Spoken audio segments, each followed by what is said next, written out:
Dear students, recheck और revaluation में फ़र्क समझ लीजिए। रीचेक का मतलब है री टोटल ऑफ मार्क्स। मतलब आपने 5 क्वेश्चंस अटैम्प्ट किए थे, 16-16 नंबर के, 80 मार्क्स का आपका पेपर था। एक में आपको मार्क्स 5 मिल गए, एक में 8 मिल गए, एक क्वेश्चन का आंसर आपने लिखा उसमें आपको मान लीजिए 10 नंबर मिल गए, एक में 6 नंबर मिल गए।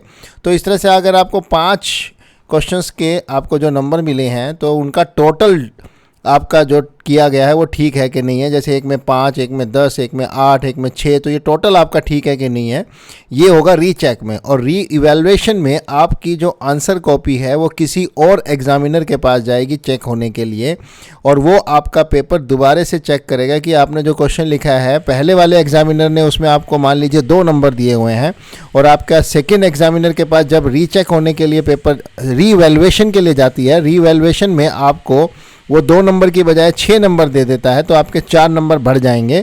दूसरे क्वेश्चन में भी आपको वो 2-3 नंबर बढ़ा के दे देता है। आपने अच्छा लिखा हुआ है, पहले वाले एग्जामिनर को आपको पसंद नहीं आया था कि आपने जो भी लिखा था, अब सेकंड एग्जामिनर के पास जाती है तो वो उसको री इवेलुएट करता है, तो आपके नंबर बढ़ा देता है दोबारा से।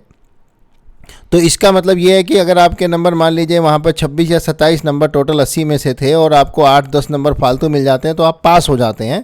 तो ये अगर आपका पेपर अच्छा हुआ है, सारे क्वेश्चंस आपने अटैम्प्ट किए हैं, पॉइंट्स वगैरह बनाए हैं, तो आप यहाँ पर री इवैल्यूएशन भी करा सकते हैं। बस री इवैल्यूएशन के लिए आपके पास 80 में से 14 नंबर ऑलरेडी आपके होने चाहिए। अगर आपके 14 नंबर नहीं है तो आप सिर्फ रीचेक भर पाएंगे, 14 नंबर हैं तो आप री इवैल्यूएशन भी भर पाएंगे। तो बेनिफिट यही है कि अगर आपके 14 या 14 से अधिक नंबर है तो रीवैल्यूएशन भरें। उससे क्या होगा कि आपका पेपर किसी और एग्जामिनर के पास जाएगा, तो हो सकता है वो उससे ज़्यादा ही नंबर आपको दे।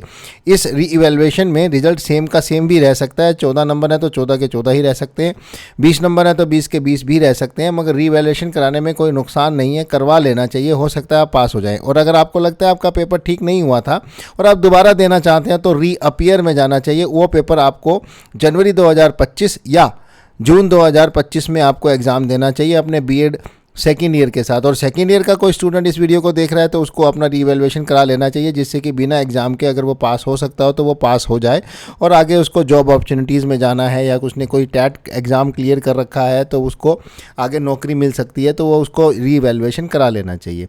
रीचेक में भी कई बार टोटल ठीक नहीं होता तो आपके मार्क्स बढ़ने के चांसेस रहते हैं। तो डियर स्टूडेंट्स, इसी के अकॉर्डिंगली अपने अपना रीचेक या रीवैल्यूएशन का फॉर्म भरिए। अगर आपका कोई क्वेश्चन है तो कमेंट बॉक्स में पूछिए, मैं हर एक को अपना रिप्लाई देने का कोशिश करूंगा कि आपको वो रिप्लाई, आपके आंसर मिले। आपका जो क्वेश्चन है, डाउट है, क्वेरी है, वो आप क्वेश्चन में डालिए, मैं कमेंट में डालिए, मैं आप उस क्वेश्चन का जवाब दूंगा कमेंट में। Thank you.